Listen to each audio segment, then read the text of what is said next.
Hello बच्चों, good morning. आज हम आप लोग को पढ़ाने के लिए जा रहे हैं ब्लड, जिसको हम हिंदी में कहते हैं रक्त। मानव के लिए रक्त का क्या भूमिका होता है, मानव के शरीर में इस रक्त का क्या भूमिका होता है, ब्लड का क्या कार्य होता है और क्यों होना अति आवश्यक है हमारे शरीर में ब्लड का। आज उसी टॉपिक को समझेंगे। सबसे पहले हम जानेंगे कि ये ब्लड जो है मानव के शरीर में एक संयोजी ऊतक का काम करता है। कहने का मतलब है बच्चों, यहाँ पे मैंने यहाँ पे लिखा है रक्त एक संयोजी ऊतक है।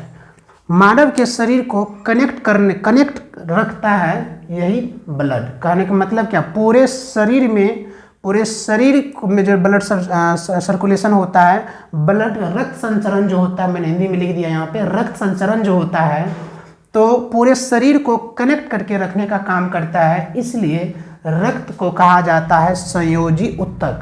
संयोजी मतलब सबको सुव्यवस्थित या कनेक्ट करके रखने की जो क्रिया होती है उसी को हम संयोजी कहते हैं। तो बच्चों मैंने क्या लिखा, रक्त एक संयोजी ऊतक है मानव के शरीर के लिए। नेक्स्ट पॉइंट की बात करते हैं तो रक्त प्राकृतिक कोलाइड है। तो यहाँ पे आपको कोलाइड एक वर्ड आया है, तो इसको समझिए। देखिए कोलाइड होता क्या है, जैसे आपने चाय बनाया और चाय को आप क्या करते हैं, छान लेते हैं, तो उसकी पत्ती ऊपर ही रह जाता है और जो है ना वो जो है ना द्रव जो होता है वो क्या हो जाता है, नीचे गिर जाता है। तो जितने भी बेकारे चीज़ें होता है ना, जितने भी अपशिष्ट चीज़ होता है, तो रक्त में जब आप देखे होंगे खून को यदि आप छानेंगे ना तो सारा खून आपको जो है ना छन्नी में नीचे नहीं गिरेगा, उसके कुछ पार्ट्स, कुछ कण ऊपर में ही रह जाता है। उसको ही हम कहा जाता, उसी को कहा जाता है कोलाइड। कोलाइड का मतलब क्या, पूर्ण रूप से वो नहीं छनाएगा, कुछ उसका कण ऊपर रह जाएगा। जिस प्रकार चाय पत्ती रुक जाता है उसी प्रकार कोलाइड का मतलब ही होता है पूर्ण रूप से नहीं गिरता है, उसका कुछ कण ऊपर ही रह जाता है, पूर्ण रूप से नहीं छनाता है। तो बच्चों ये रक्त प्राकृतिक कोलाइड है। जिस प्रकार मैंने उदाहरण देके समझाया चाय के बारे में, उसकी पत्तियां ऊपर, चाय पत्ती ऊपर रह जाता है और चाय उसका जो नीचे गिर जाता है, उसी प्रकार हमारे शरीर में भी होता है। हमारा जो ब्लड होता है, हमारा जो रक्त होता है बच्चों, वो पूर्ण रूप से नहीं छनाता है, उसका कुछ कण ऊपर रह जाता है। नेक्स्ट पॉइंट की बात करते हैं, रक्त का पीएच मान जो होता है 7.4 होता है। रक्त का पीएच मान 7.4 होता है बच्चों, इसलिए जो 7 से ज़्यादा हो वो क्षारीय होता है और जो 7.0 हो उसको न्यूट्रल कहा जाता है और 7 से जो नीचे हो उसको अम्लीय कहा जाता है। मैं आप 10th क्लास के बच्चों को मैंने अम्ल और क्षार और धातु वाले अम्ल क्षार लवण वाले चैप्टर में मैं पूरे डिटेल में इस चीज़ को मैंने पढ़ाया है। फिर मैं यहाँ पे थोड़ा सा डिस्कस कर देता हूँ। यदि बच्चों यहाँ पे 7 से ज़्यादा रहे, मतलब प्लस 7 से ज़्यादा रहे तो वो क्षारीय होगा बच्चों। यदि 7 रहेगा तो उदासीकरण होता है, न्यूट्रल होता है। और यदि 7 से कम है बच्चों यहाँ पे तो वो जो है ना अम्लीय होता है। तो मानव के शरीर में जो ब्लड है वो क्या होता है बच्चों, यहाँ पे वो क्षारीय होता है, क्षारीय होता है। कारण क्या है सर, क्योंकि 7 से ज़्यादा हो तो क्षारीय और 7 से कम हो तो अम्लीय और 7 ही रहे तो होता है उदासीकरण, या उसी को न्यूट्रल कह सकते हैं आप। तो बच्चों हमारे मानव के शरीर में जो ब्लड होता है, मानव के शरीर में जो रक्त होता है वो बच्चों क्या होता है, क्षारीय होता है। आपसे पूछेगा कि रक्त का पीएच मान कितना होता है तो बोलेंगे 7.4। यदि 7.4 है तो वो क्षारीय है, अम्लीय है या उदासीकरण है, तो बच्चों आप बोलना वो क्षारीय है। कोई आपसे इसका रीजन पूछेगा क्षारीय होने का कारण क्या है तो बोलेंगे 7 से ज़्यादा रहेगा तो क्षारीय और 7 से कम रहेगा तो अम्लीय। यदि 7 है तो बच्चों वो क्या होगा, उदासीकरण। अब हम बात करते हैं सर, मानव के शरीर में यदि कोई मेल है तो उसके शरीर में कितना लीटर ब्लड होता है। तो यदि कोई पुरुष है, स्वस्थ पुरुष है, तो उसके शरीर में बच्चों 5.5 लीटर क्या होता है, ब्लड होता है। और यदि महिला है, स्त्री है, तो उसके शरीर में 5 लीटर होता है। तो यहाँ पे आधे मतलब यहाँ पे हाफ लीटर का अंतर होता है। पुरुष के शरीर में 5.5 लीटर होता है और जब महिला के शरीर में 5 लीटर ही होता है, मतलब 500 ग्राम का अंतर होता है। बच्चों यहाँ पे 500 ग्राम का अंतर का रीजन क्या है, जरा सा समझिए। इस जन ब्लड में जो हीमोग्लोबिन होता है, हीमोग्लोबिन में आयरन होता है और आयरन में कहा जाता है कि पुरुष के शरीर में आयरन की मात्रा ज़्यादा होता है, जिसके कारण उसके शरीर में ब्लड ज़्यादा होता है। फिर से समझे इस बात को। यदि आपसे पूछा जाएगा कि पुरुष के शरीर में ब्लड 5.5 लीटर होता है और स्त्री के शरीर में 5 लीटर ही क्यों होता है, इसका रीजन क्या है बच्चों, तो आप ये बताना कि ब्लड में जो हीमोग्लोबिन होता है, जिसको हम HB से रिप्रेजेंट करते हैं, हीमोग्लोबिन होता है और हीमोग्लोबिन में आयरन पाया जाता है, जिसको आप संकेत में Fe लिखते हैं। क्या लिखते हैं, Fe, लोहा। तो हीमोग्लोबिन में आयरन पाया जाता है। पुरुष के शरीर में ये आयरन की मात्रा ज़्यादा होता है हीमोग्लोबिन में, जिसके कारण यहाँ पे मेल के शरीर में खून ज़्यादा होता है, 5.5 लीटर होता है। और स्त्री के शरीर में जो ब्लड होता है, उसके ब्लड में जो हीमोग्लोबिन है बच्चों, उसके हीमोग्लोबिन में आयरन की मात्रा कम होता है, जिसके कारण जो उसका जो है ना 5 लीटर ही होता है। यही कारण है बच्चों, यदि किसी फीमेल को जोर से जो है ना कोई पुरुष यदि मार देता है तो उसको चोट लगता है, और वही जिस प्रकार जितने जोर से वो मारा है, यदि किसी पुरुष को मारा जाए तो चोट कम लगता है। तो रीजन क्या है, एक मेल और फीमेल में यहाँ पे सर अंतर आ रहा है। इसका मतलब है पुरुष के शरीर में आयरन की मात्रा ज़्यादा होता है और स्त्री के शरीर में आयरन की मात्रा कम होता है, जिसके कारण जो बच्चों उसके शरीर में खून कम होता है। नेक्स्ट पॉइंट की बात करते हैं, सर रक्त बनता कहाँ है ये बताइए। तो बच्चों यदि कोई बच्चा जन्म ले लेता है, जन्म लेने के बाद उसका अस्थि मज्जा में बनता है। अब यहाँ पे समझेंगे कि अस्थि मज्जा होता क्या है। तो बच्चों यहाँ पे अस्थि मज्जा जो है ना, अस्थि मज्जा हमारे क्या का, जैसे आप एक उदाहरण के तहत आप समझिए अस्थि मज्जा कहाँ होता है। मैंने क्या बताया, मैंने बताया कि रक्त का निर्माण, फालतू में मार खा लेगी तो, यहाँ पे रक्त का निर्माण बच्चों अस्थि मज्जा में होता है। आपसे पूछा जाएगा कि ब्लड कहाँ बनता है, ब्लड का निर्माण कहाँ होता है, तो बच्चों ब्लड का निर्माण अस्थि मज्जा में होता है। ब्लड का निर्माण अस्थि मज्जा में होता है। अब समझिए कि सर बच्चे में भी अस्थि मज्जा में ही होता है। अस्थि मज्जा होता क्या है, अब समझिए। एक उदाहरण के तहत मैं समझाता हूँ, समझिएगा।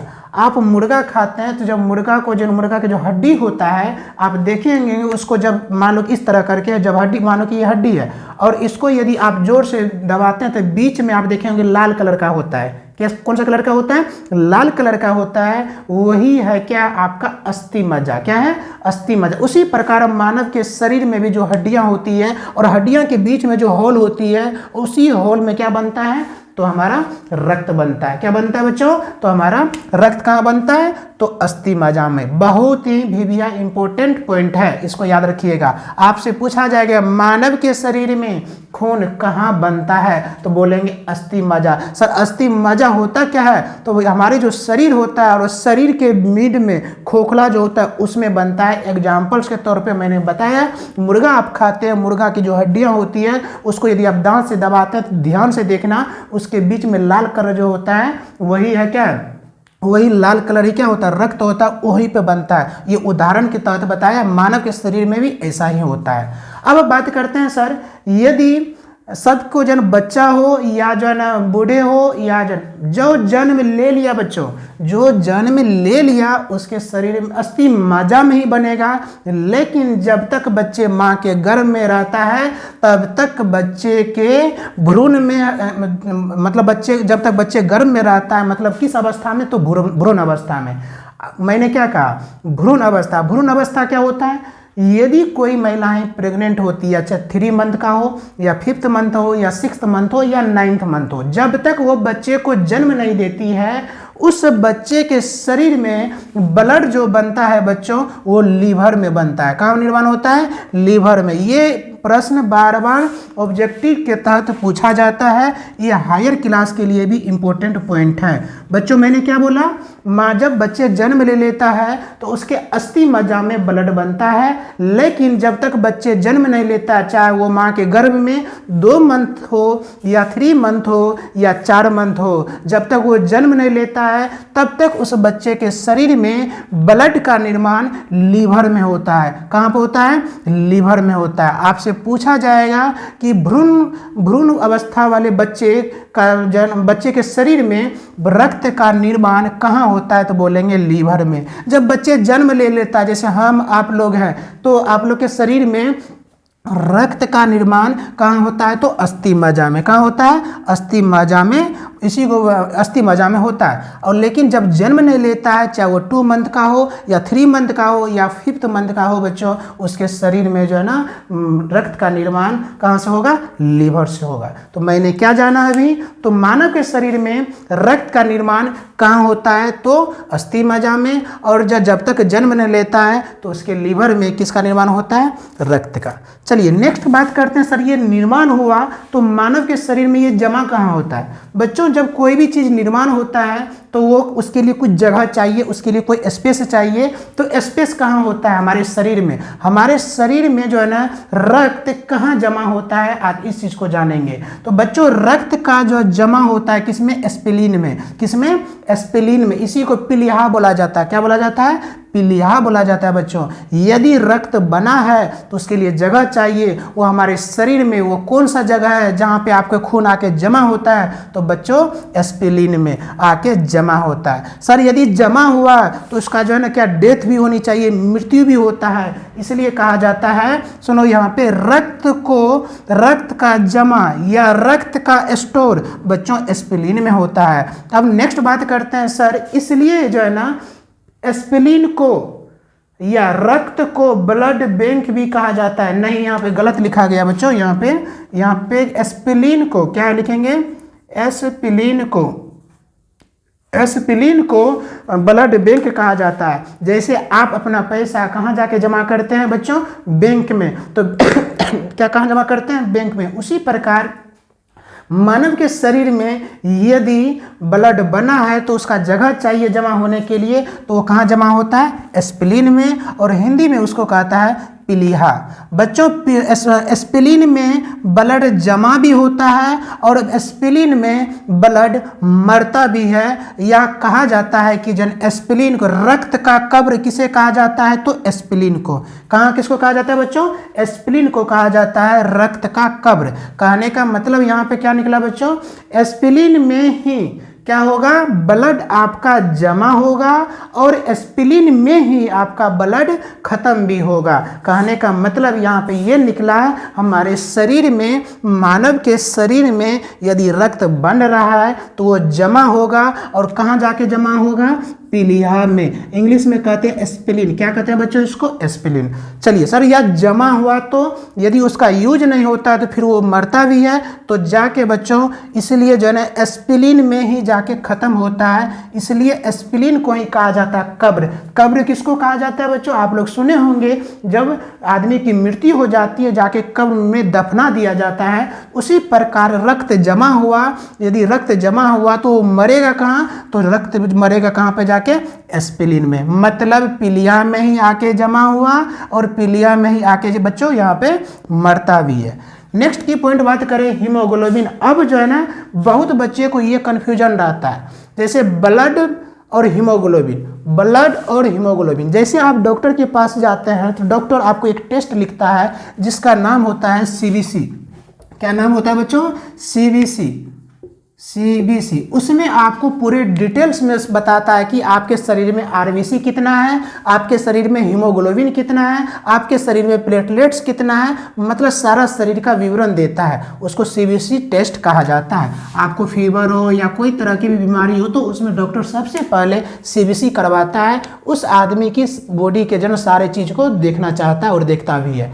तो हीमोग्लोबिन बात करते हैं तो ब्लड, बच्चों ब्लड में हीमोग्लोबिन होता है। इस चीज़ को आपको आपको क्लियर होनी चाहिए, कन्फ्यूजन रहता है बच्चे को, सर ब्लड पहले हीमोग्लोबिन ब्लड में होता है कि ब्लड में हीमोग्लोबिन होता है। तो बच्चों ब्लड के बारे में मैंने समझाया, इसी ब्लड में पाया जाता है हीमोग्लोबिन। आज तक हम लोग रक्त के बारे में कहते हैं कि रक्त जो है लाल होता है, तो आज जानिए इसका मुख्य बातें जानिए कि लाल क्यों होता है। बच्चों रक्त लाल होने का मुख्य कारण है क्योंकि उसमें हीमोग्लोबिन पाया जाता है। हीमोग्लोबिन का मतलब होता है बच्चों यहाँ पे इसमें आयरन की मात्रा पाया जाता है, जिसके कारण आपका रक्त क्या होता है, लाल होता है। जिसके कारण बच्चों रक्त लाल होने का मुख्य कारण है बच्चों उसमें हीमोग्लोबिन पाया जाता है, मतलब हीमोग्लोबिन को हम लोग HB लिखते हैं, ठीक है।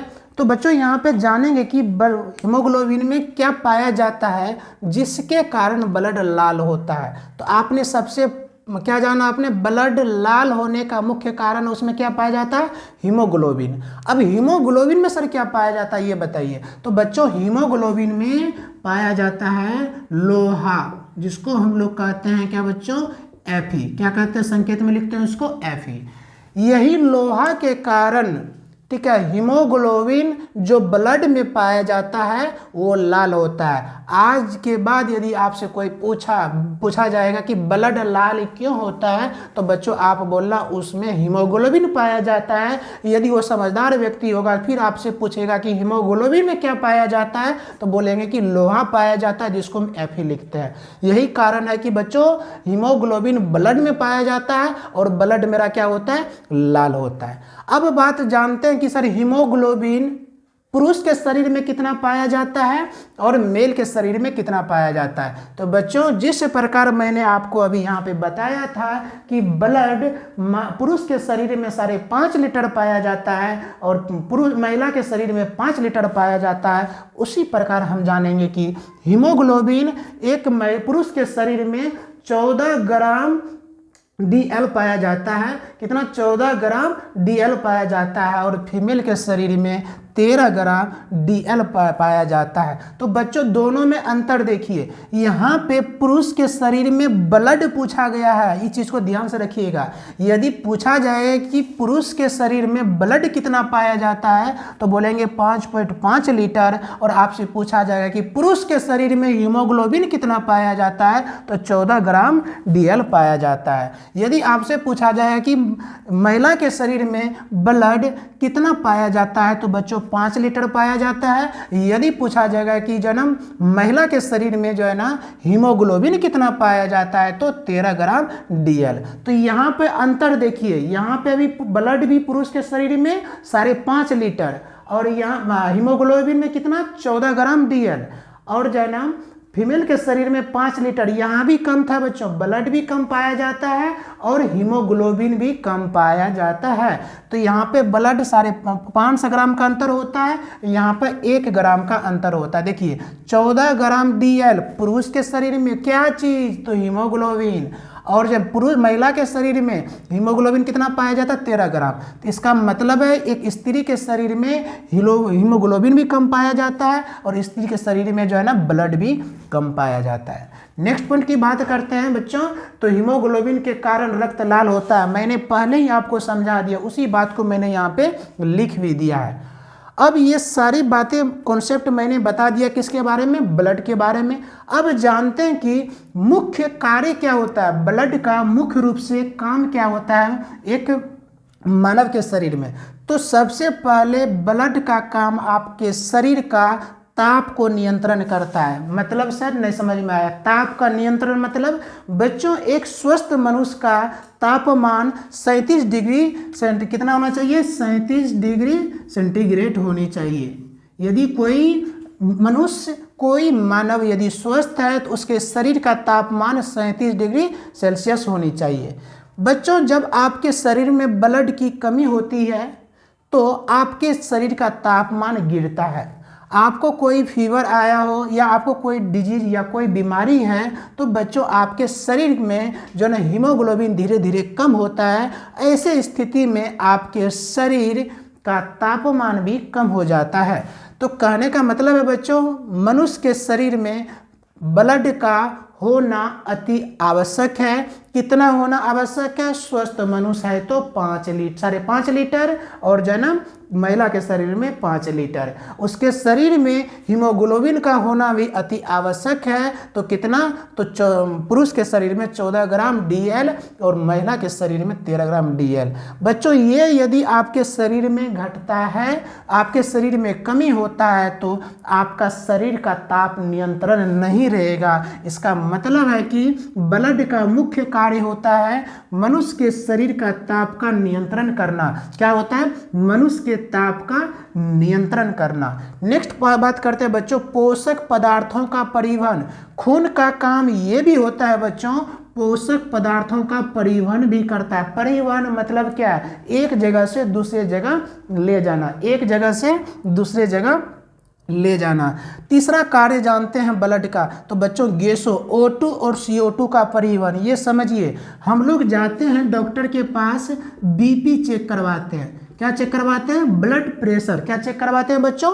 BP चेक करवाते हैं। बच्चों वहाँ पे क्या होता है? BP जब चेक करवाते हैं तो इसका नॉर्मल रेंज होना चाहिए 120/80। जिस व्यक्ति का 120/80 होता है बच्चों, उसका BP ठीक माना जाता है, उसको नॉर्मल माना जाता है। तो सर यहाँ पे गैसों O2 और CO2 का परिवहन का समझिए।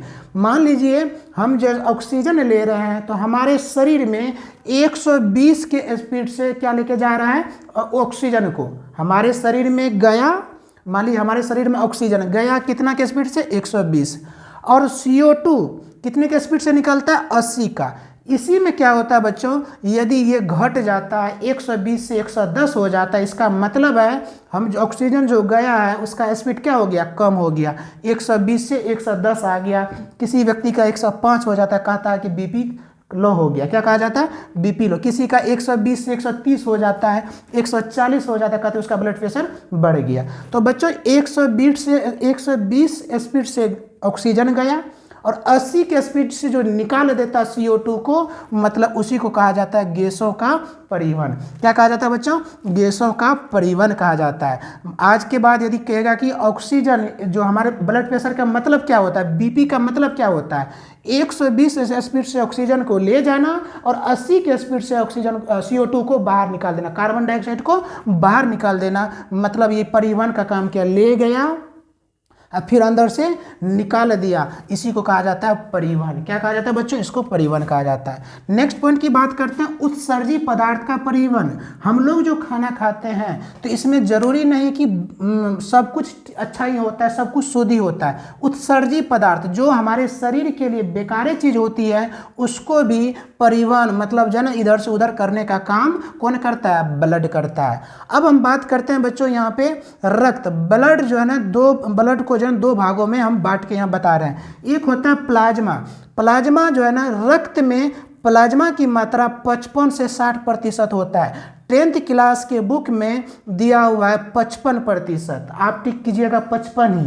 10th वाले बच्चे 55 ही टिक करेंगे, लेकिन बहुत सारे स्टैंडर्ड बुक जो है बच्चों वहाँ पे 60% भी दिया हुआ रहता है। तो ये भी गलत नहीं है, 55 से 60। यदि आपके ऑप्शन में 55 आ रहा है तो पहले 55 को ही टिक कीजिएगा।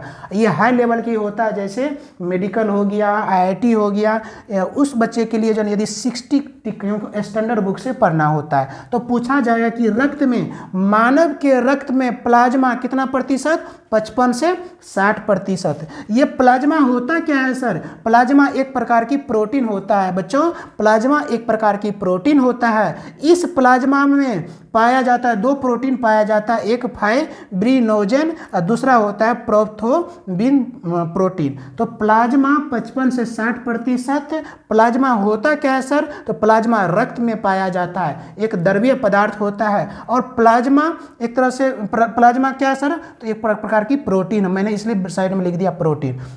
नेक्स्ट पॉइंट की बात करते हैं कार्पोल्स की, रुधिराणु। बच्चों यहाँ पे RBC, WBC, प्लेटलेट्स, ये 3 को समझना अति आवश्यक है कि मानव के शरीर में ये RBC, WBC और प्लेटलेट्स कितनी है। तो नेक्स्ट क्लास में मैं RBC और WBC और प्लेटलेट्स पे मैं इसी वीडियो के पार्ट 2 में मैं पूरा डिटेल बताऊंगा। और जब तक आप यदि इस चीज़ को आप समझना चाहते हैं तो आपको वीडियो को जो है ना आप जो क्या करते हैं स्किप करते हैं, स्किप नहीं करना है आपको। बच्चों एक एक पॉइंट यहाँ पे आपके लिए इम्पोर्टेंट है, वीडियो देखे तो कंटिन्यू देखे तब जाके आपको समझ में आएगा। नेक्स्ट के वीडियो में मैंने आरबीसी बताऊंगा कि एक मानव के शरीर में आरबीसी कितना होनी चाहिए, डब्ल्यूबीसी कितना होना चाहिए। डब्ल्यूबीसी का अहम भूमिका होता है बच्चों, यही डब्ल्यूबीसी यदि किसी के शरीर में ज़्यादा हो जाता है तो कैंसर हो जाता है, यदि किसी के शरीर में कम हो जाता है तो कैंसर हो जाता है। प्लेटलेट्स, इन 3 पॉइंटों पे मैं इसी वीडियो के पार्ट 2 में मैं हेडिंग डालूंगा, वहाँ पे आप सर्च करना पार्ट 2, ब्लड का पार्ट 2, क्योंकि वीडियो लंबी हो जाएगी, उतना बच्चे जन्म नहीं देख पाते हैं। तो इसी मैं डिस्कस करूंगा नेक्स्ट वीडियो में मैं आरबीसी, डब्ल्यूबीसी और प्लेटलेट्स। तो बच्चों यह वीडियो यदि आपके लिए लाभदायक हो, ज्ञानफुल हो, तो बच्चों इसको लाइक और शेयर अपने ग्रुप में, फ्रेंड सर्कल के ग्रुप में आप शेयर कीजिए, ताकि जो है ना उन बच्चों तक ये वीडियो पहुँच सके जो बच्चे गाँव में या उसके पास तक जन या कहीं पे कोचिंग नहीं करता है, तो इन बच्चों को जो यह क्या हो लाभदायक हो। तो शेयर लाइक जरूर करें। Thank you.